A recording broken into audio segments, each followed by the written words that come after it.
life is short, where can I make the biggest impact? Where can I help those who really need my help versus just kind of doing the job? Welcome to Secret Ops, the podcast uncovering the world of operations one episode at a time. I'm your host, Ariana Cafone, and today's guest is Jen Hamilton, fellow Fractional Chief Operating Officer.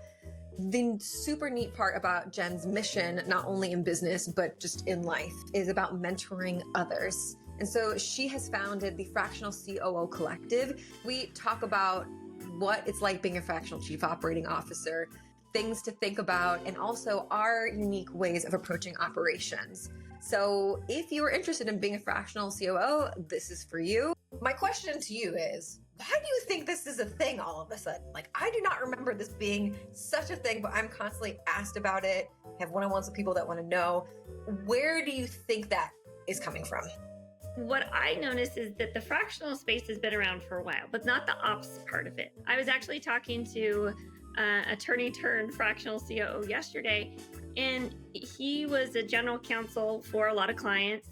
I used to be a CPA. I had a lot of clients. So there's been fractional like things for a very, very long time. Kind of the lawyers and the accountants started it. And then it started to grow with marketing and sales. And I think that from my observations and just being one of the pioneers in the industry, I think it was COVID that allowed the operational side, that second in command, to have permission to be fractional. But why we're like the last to the table of fractionals essentially is that we needed for people to understand you can have people in a leadership position, even running your business beside you, be remote and be able to kind of do pieces and parts at different times. You know, it's so funny. I think about myself because I was internal operationally for a long time. But the pickle was, I feel like people didn't necessarily value operations as much. So if we were to go out and be like, hey, you can have this fractional COO thing, they wouldn't really have valued it in the same way that it was after the craziness of 2020 and 2021. It proved that we are the glue in an important way and that our roles matter. It was just like, see what happened or didn't happen. That's like based on your operations. I mean, that's my assumption, but who the heck knows? Maybe we're just getting braver and just saying like, you know, we have a seat at this table. We can be fractional. Yes. I think the other thing that COVID did, and being in a pandemic and being in a lockdown, it had you look at your life. If life is short, where can I make the biggest impact? Where can I mentor? Where can I guide? Where can I help those who really need my help versus just kind of doing the job? And I find that's easier in a smaller business. But of course, they can't afford you full time. So to be able to move these levers strategically for these small businesses allows us to feel like we're making a greater dent in the world. And I think that that's the other benefit of COVID. We certainly see that in all kinds of employees saying, you know what, I think that while I'm here on this planet, I want to make the best of it. It is true. I also want to praise the generation below me. I think that having worked with them woke me up to say, hey, these things aren't normal. And I thought to myself, well, what am I putting up with that I shouldn't be putting up with? Or what should I be doing? And I do think that different generations, different cultures will highlight those things, and it's up to us to take action. So I guess I want to praise those younger operators who just came to the conclusion faster than I could and helped me see the light of what could be. And this also gets to the confidence level. So why I made Secret Ops was because every operator is different and they have all different specializations. For example, you were a CPA, I was a technologist. We fused these things into what we're doing. For you, what was the light bulb of that transition? Because you could have stayed within that realm of CPA, but instead you shifted over. So where did that happen and when did it happen? So you make a great point. I find this with all ops, like no one really starts in operations. There's a path to it from some direction within business. And that's part of it is because there's not really like a COO school. My path came through the finance side. And when I was in public accounting for 7 years. I started with PricewaterhouseCoopers. So I really appreciate that I got like an experiential MBA, But what I really was focused on was, of course, the finance side, but the processes and understanding what is it that they're doing and how does this happen and how do they impact each other. And so I really had a greater appreciation for connecting the dots and seeing how everything comes together and the impact. If you do this thing not so right, what is that impact? And ultimately you can see the results in the financials. So having that side was really great. But I will say that one of the things that wasn't really great is that, in at least in my experience, I had amazing bosses, but there was still a structure within the organizations that made you feel like a widget, like you were Yes. not necessarily seen as a person, but as like a producer, a billable hour, a billable rate, that kind of thing.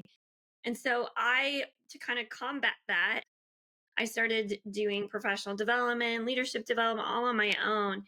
And that just opened my eyes to the powerful world of people. And I actually became an education consultant and really understood human nature, because my responsibility as an education consultant was to teach teachers and administrators in the public school system how to really engage, hold your students accountable essentially to their homework, get them excited about what they're learning even when they aren't.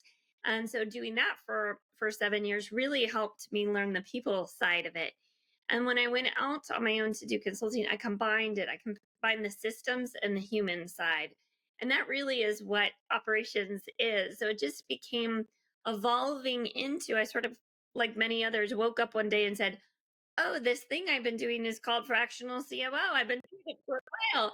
And it was because I just loved bringing it all together. And of course, being able to help my clients be able to run a business and know what works and what doesn't work and how to make it work and what impact one decision can have on another area. And so it was just such a great evolution. But I'll tell you this too, and I talk to other fractionals all the time. I think one of the things that's really nice when you get into this position, whether you're fractional or not, be like, thank God, my crazy career had a purpose. Like this all brings it together. It really was a gift. And I can see that now. I can see it clearly. And the things that I'm able to bring to my clients because of all that experience, that's why an executive or high level experienced person, what you get in that fractional is you're not just getting their hours, you're not just getting their moment, that decision. You're getting all that experience, all that education. You're getting all of that when you get me. They're getting all of you when they get you. And it's like, oh, good. I didn't have to go spend 27 years learning these things and trying them out and figuring out what works and what doesn't work, because they bring you and they bring me in. Oh my God, there's so much I want to unpack in what you said. Oh, so many things. First thing is financials tell an incredible operational story. I'm literally in the midst of that with a client where the financials are telling the story of the operational problems. And starting there makes you realize the things that are working and the things that aren't very quickly, because literally your balance sheet or your P&L is messed up. And then that just messes everything up. I'm not coming from a financial background like you were, and learning those skills, the terminology, everything. It's about repetition and understanding and really getting in the number. It's continuous learning, like forever and ever and ever. And I think that's more a truth than it has ever been. If you don't continue learning, you're just not going to keep up. Just full stop. Like there's no way to do it. So the education piece of what you said also I think is incredibly vital in operations, but just in our lives now. When we talk about the educational piece, you founded and you lead the Fractional COO Collective. Is it because you saw what good came out of educating and mentoring people? And then you're like, I just want to do it for all these fractional COOs? Or where did that come from exactly? It's a good question. Well, I will tell a little in the Wayback Machine, if you will, for a second. When I was growing up, I was like, oh, I'm going to be a lawyer, because they save the world kind of thing. But mostly it was, this will date myself. I watched LA Law and I loved that these women look super powerful. I just thought, oh man, that just looks so amazing. What's very funny is that my mom, here I am saying, no, I'm going to be a lawyer. I don't know how, but I'm going to save the world in a suit. She said, you know what? You're going to be an accountant or a teacher. But man, she was right. To me, the best leader is a great teacher, whether you're a Mhm. parent, whether you're an executive. So I love challenging myself to learn in a way that I can also simplify and bring it to others. So with the Fractional CO Collective, I really wanted to have this space that I missed from being in that firm environment. I missed that we got to support each other, that we got to encourage each other, that we got to learn from each other, that we got to say, what would you do in this situation? As well as just having this space. Now, I knew business development and became the head of business development when I was with Wolf's Edge. While I was also a fractional integrator, I love now the marketing and sales side, but I stunk before. It took probably 10 years to really learn it, get good at it, have a It's system. so hard. It It's is so so hard, hard. It's so right? difficult, It is especially if so it's not hard. something you naturally, it's like operations and organization. If you don't naturally have that inclination, it is a tough muscle to work. I have a lot of people like, dang, you really know what you're doing. I'm like, I have lost so much money. I have invested in so many trainings. It's just like, I don't even want to say because I might start crying. It's just like so embarrassing. But, those hard earned wounds and knowledge, while I was grateful to bring it to that firm, I realized when it was my time to go on my own, part of it was my mission and my impact is way bigger than anything I can do. One of the things that's wonderful about being a fractional COO is you get to be intimate with a few clients, but that's the limiting side of it is that you can only handle a few clients. But the need is huge. So many small businesses out there are run by people who are experts in what they do or what they sell, what they created. What I work with service organizations. So, if went to law school, you're an expert as a lawyer. If were an accountant, you're an expert as an accountant, but you don't know how to run a small business. And so that's why we're so needed, because most of the businesses, at least in the US, the statistic I found from the US Bureau of Labor, or whatever it is, was that 99.9% of businesses in the US are small businesses, and half of the jobs are by small businesses. So we make a huge, huge impact. And yet the failure rates are terrible. After 5 years, most are gone, or half are gone. And in 20 years, 80% are gone. And the thing that breaks my heart is that these are people just like you and me who want to make something great for someone else, make their lives better, give jobs, be able to give back to their community, to help their family have some freedom. And so it just breaks my heart that these small businesses are just not able to beat those odds on their own. They need ops minds. And so for me to really truly make the impact that I want to make in the world and the community through these small businesses being successful, it drove me to give away everything I know, give away what I do, give away what I've learned from my sales and marketing, give away what I've learned on how to serve a client or not. We just met as a Fractional CO Collective this morning and we talked about scope creep, how easy it is because we so badly want to make an impact. We so badly want to give, but sometimes we hurt ourselves by doing way more than we should, just the things that I've learned, I want to bring to others, but I also want them to bring to each other. I learn from them every time. And so just to have this safe, supportive environment where we could truly be able to make that difference through the small businesses. And we're small businesses too. We need that help. We need that encouragement. The thing with being an operator is usually I find that if you get into it, you are the lone operator initially, right? You sort of fall into this role just because things need to be fixed, and I'm decent at fixing these, so I'm going to fix these, and I guess now I'm on operator, and that's what's happening. But then you find yourself as the only operator, and you don't have that community, and it is very lonely, and you also don't have the people to say, okay, how do we tackle this problem in the best way? So you're sort of in your own mind. I remember the first time I realized I went from a solo operator into having a little operations team. And it was like Christmas, it was so exciting because so much was said in no words. Either it was in actions or in how we could understand each other or in seeing how the dominoes could fall. But then on top of that, even though we have this common language of operations, we have these specializations that allow us to see all of these points of views. An operation as a specialty is really dependent on different mindsets. You have to see where anything and everything could go wrong and how you need to tweak and prep and fix all of the things. And now there's all these incredible operational communities like the Fractional COO Collective, Secret Ops. There's so many Fractionals United. We've got so many, like Operations Nation, so many wonderful groups that make us realize we're not alone. And if you are in your organization, outside of it, you don't have to be. You can have people to support you, which is a beautiful thing. This makes me think about changing from the role of an operator into the role of founding a business. And it is a different skill set. What was surprisingly difficult in starting that journey? And then what would you say was a surprising benefit or highlight that you didn't expect to kind of feel or receive in starting your own business? It's a good question. I've started many different things. Sometimes it's a whole business. Sometimes it was like a program because I did a lot of work and I still like to volunteer in the nonprofit space. I actually co-founded my children's charter school when they were younger, like just crazy things I like. Amazing. I mean, and it was kindergarten through eighth grade, and they're both seniors, one in high school, one in college. So this was a little while ago. But I think this clearly something is triggered in me to start something, to bring a new idea to life. And there's like this creative side. It's almost like birthing a child. Like you just have something inside of you, some idea, some inspiration, and you want to give it out. So that is a huge gift, is that its ability to be able to express yourself. One of the things that I shared what I loved about being with a firm, not being alone, being able to learn, support each other.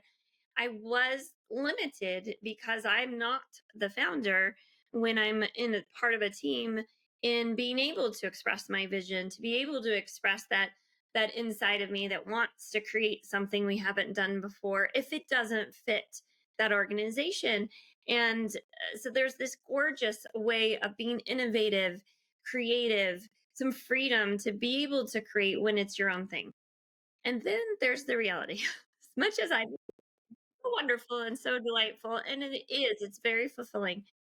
It is so challenging, and I think for us as fractional CEOs, there's an additional challenge in that, not that we're facing different things that our clients are, but there is this shame and guilt that comes with when you struggle with your own business, that you're like, gosh, I should know better. Darn it, like I do this for a living. Yes. And that doubt and that shame does not serve us, but it is so instinctive to be able to say, "Gosh, darn it, why couldn't I get this to work?" Why bring this up for those fractionals who are, or whether you're ops or whatever, it's very hard for us to practice what we preach. So first of all, try that. That's always beneficial. But what I realize is one of the things is it's still very hard to practice what you preach when it's you. And Mm. human nature to be able to give advice and taking our own advice is challenging. And when we do, things work out great. But what I think is really important to realize is that we do have limitations. And it's the same reason our clients need us, is having an outside view.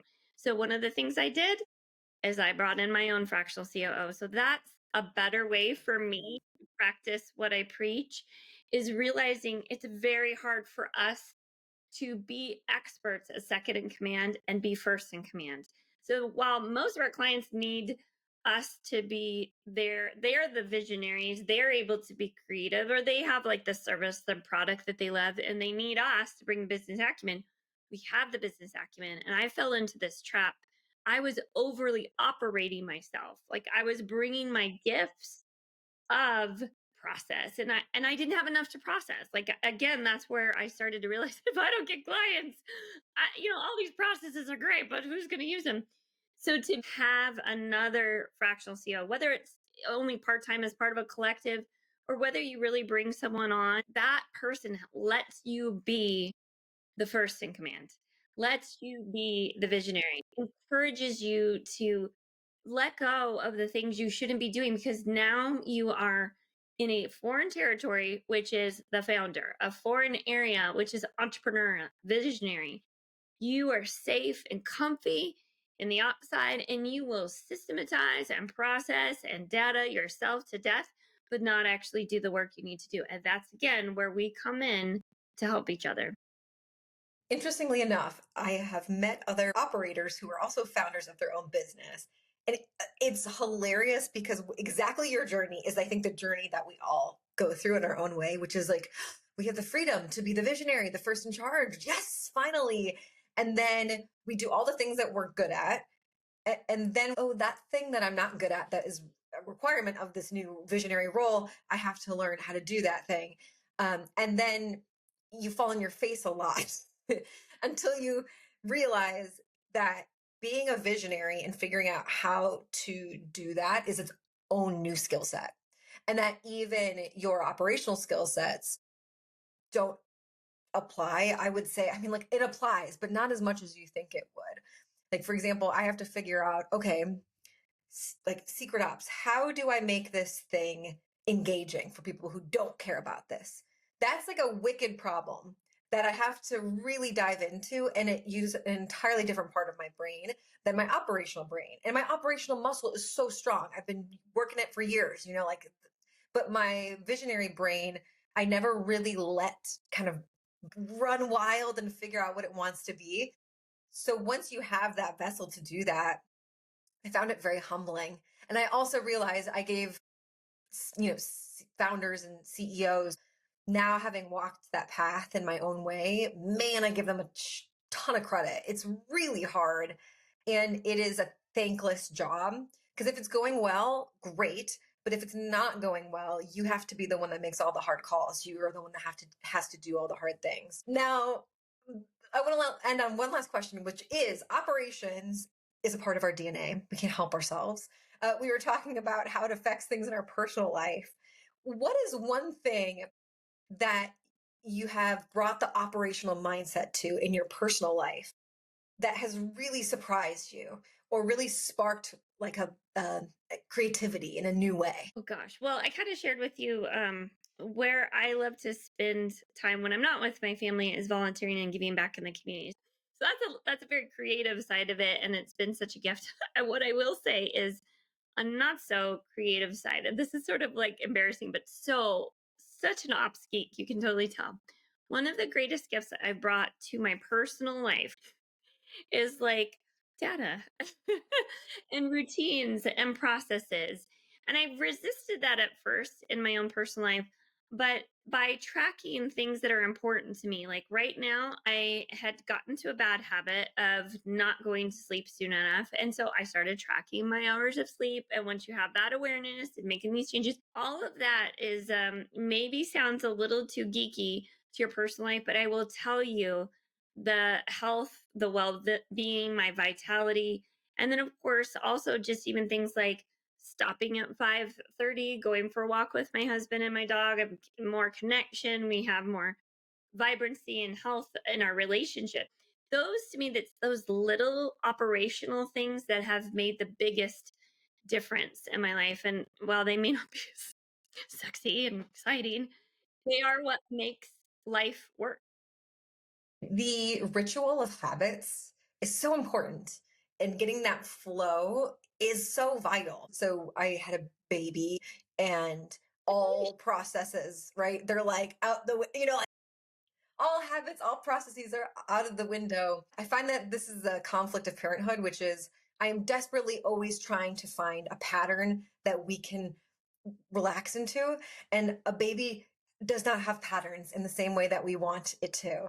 And that's the beauty of having children, but that's also the insanity of having it as well, is that what we hunger is sometimes not given. So I have had to find peace in the opposite, and that's been so hard. But now, with what you said, it reminds me that even in the chaos, I can find my own pattern within that to exist. And that's okay too. We have come to the final chapter of our chat, which is rapid fire questions. The first question is, what is your favorite part of the day? I really like the morning because it's my time. I get to control what I do. I get to have my before everyone steps Yeah. in and takes over and says, "No, I need this right now." But it's also just like it's a beautiful time of day. The sun is coming up. It's a new fresh start, and so it's just like a reminder of like, no matter what happened yesterday, we get a new chance today. What is the best purchase you have made under $50? I can answer that so many things, but I'll tell you what came up. Although it started off less than $50, which is my first dog. Oh, yeah. Just that pure, unconditional love. What is a quote that has stuck with you? So one of the quotes that I love from Helen Keller is that alone we could do so much, but together we can do everything. I'm sure I butchered it, but you get the idea. Last question, which is, what do you want to be when you grow up? Mm. Okay, you said to say what's off the top of your head, and the answer I have is me. Love that. That's all we could hope, is that we dig ourselves enough that we're just happy with who we are and where we're at in our world. I mean, I know I can still get better, but if I had to do it all over again, this has been a pretty good ride, even with the ups and downs. But just all that I've become and all that I can give, I would hate to miss doing that again. All right, gonna get me emotional here. All right, Jen, if people are listening and they want to learn more about you, where is the best place to point them? So my name is Hamilton. My company is Hamilton COOs with an S, so hamiltoncoos.com. You can also learn more about where we have roundtables, some of those ways that we come together as that collective, and those are free. It's a chance for us to, again, to come together, not be alone, talk through some operational challenges. 100%. Jen, thank you for your brain and your knowledge and your experience and humor. It's been wonderful having you at Secret Ops. Listeners, thank you so much for listening. Have a great day. Bye.